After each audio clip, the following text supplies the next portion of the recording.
สวัสดีผู้ชมครับเข้าสู่ Talk Time กับแม็กวันที่13มิถุนายนวิเคราะห์พูดคุยเกี่ยวกับประเด็นที่น่าสนใจเรื่องวันนี้พีนี้ก็อีกแล้วเนาะว่าได้ว่าไทยนั้นแกะกองถนนใหม่ถนน4เลนที่สวยงามแล้วก็มาตรฐานแบบประเทศไทยแทบจะทุกวี่ทุกวันก็คือพุทธขึ้นมาแบบปานดอกเห็ดแล้วก็มีการสร้างอยู่เรื่อยๆนะปัจจุบันผู้ชมเรื่องวันนี้พีนี้ก็เป็นถนนพุทธภูมิเนาะเป็นถนน4เลนอยู่ที่เมืองนครศรีธรรมราชซึ่งประมาณอาทิตย์ก่อนเนาะประมาณ6-7 วันที่ผ่านมาก็แกะกองถนนไม้4เลนแล้วก็ประมาณมือก่อนเนาะหรือว่า2-3 EP ที่ผ่านมาก็แกะกองถนนอยู่ที่จังหวัดเลยก็คือ4เลนท่านผู้ชมแล้วก็มาวันนี้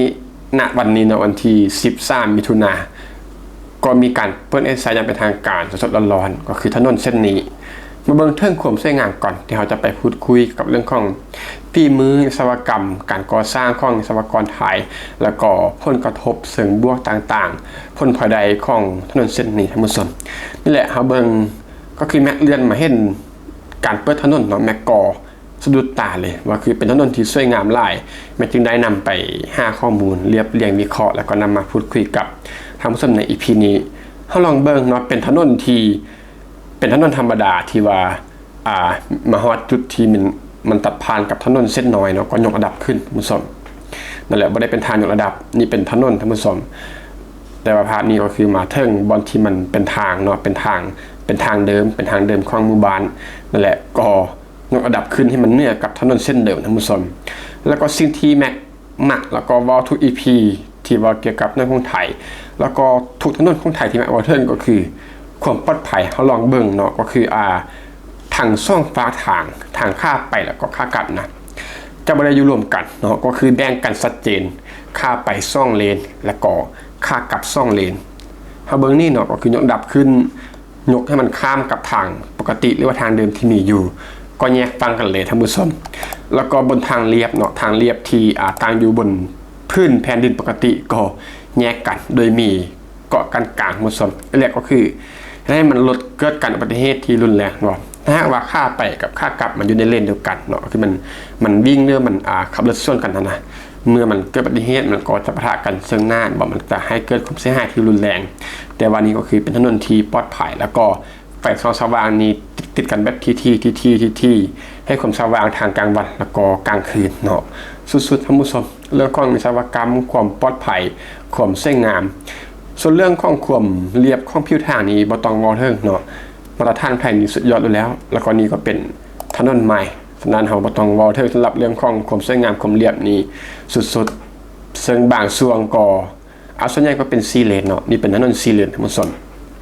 ความปลอดภัยนี้เบิ่งปุ๊บเห็นปั๊บแยกกันค่าไปค่ากลับมีเกาะกันกลางแล้วก็วิวสวยงามนะวิวสองทางผ่านป่าผ่านไร่ผ่านหน้าของประชาชนทั้งหมดก็คือสุดลายนักวิศวกรรมของไทยท่านไปพูดคุยกันเกี่ยวกับข้อมูลของถนนเส้นนี้เนาะที่แม็กได้เรียบเรียงวิเคราะห์ข้อมูลมาประเด็นที่สำคัญเลยก็คือกระทรวงคมนาคมก็คือเปิดสัญญาเป็นทางการที่วันที่13มิถุนายนตามข้อมูล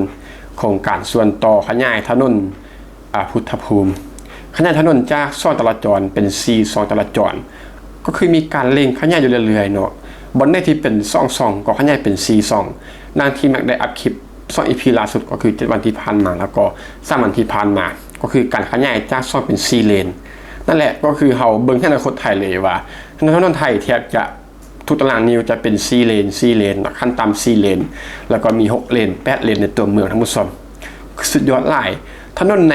ตัวเมืองของหลายประเทศนี่ยังเป็น2เลน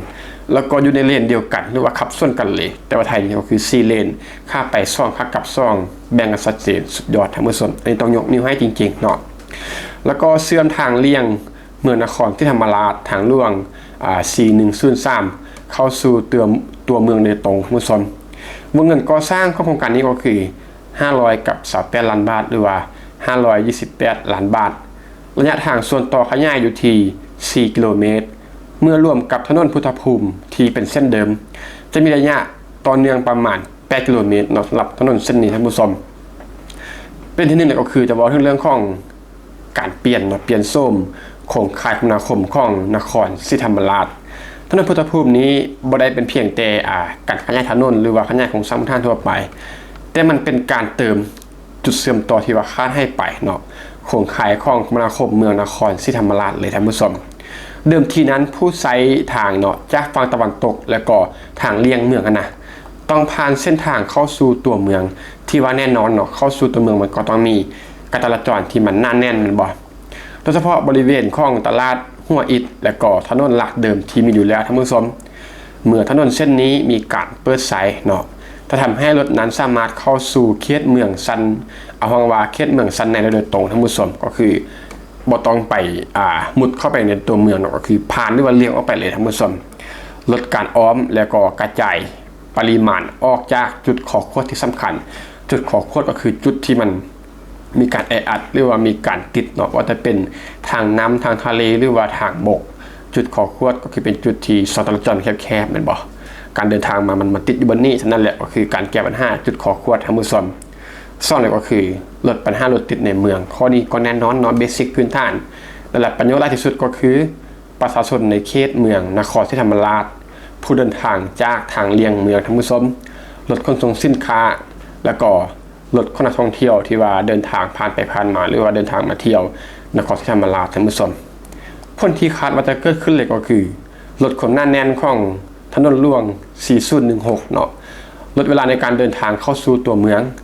ลดการสะสมของรถในบริเวณตลาดหัวอิฐเนาะเพิ่มทางเลือกในการเดินทางช่วงเทศกาลรวมถึงวันหยุดท่านผู้ชมข้อที่3บ่ถึงจุดเด่นด้านวิศวกรรมฝีมือของวิศวกรไทยในการทำโครงการนี้ท่านผู้ชมโครงการนี้บ่ได้เป็นเพียงแต่การขยายถนนแต่เท่านั้นเนาะแต่ว่ามันมีโครงประกอบที่สำคัญเลยเช่นว่าสะพานข้ามทางรถไฟยาว390 เมตรท่านผู้ชมดังภาพที่เราได้เห็นนั่นแหละท่านผู้ชมสะพานข้ามคลองซ่องแห้งเนาะระบบระบายน้ำตลอดแนวก็คือเราเห็นทางกลางท่านผู้ชมทางกลางที่เป็นเกาะกลางนะก็คือมีน้ำท่านผู้ชมนั่นแหละคือความสุดยอดบ่สามารถมีอุปสรรคได้มากีดขวางเนาะความสามารถและว่าฝีมือของวิศวกรไทยได้ท่านผู้ชมบอนได้ที่มันมีทางขวางทางรถไฟก็ยกข้ามขึ้นบอนได้มันมีของน้ำเนาะก็5ทางระบาย5ทางที่มันสำเร็จท่านผู้ชมแล้วก็มีระบบไฟฟ้าแสงสว่างที่ว่าครบถ้วนแล้วก็ตั้งกันเป็นที่เห็นให้มีความปลอดภัยในยามขับขี่ตอนกลางคืนท่านผู้ชมการก่อสร้างสะพานข้ามทางรถไฟนั้นถือว่าเป็นหัวใจที่สำคัญเนาะเพราะว่าช่วยลดจุดตัดระหว่างรถยนต์กับรถไฟเพิ่มความปลอดภัยแล้วก็ลดการคอยหน้าทางข้ามท่านผู้ชม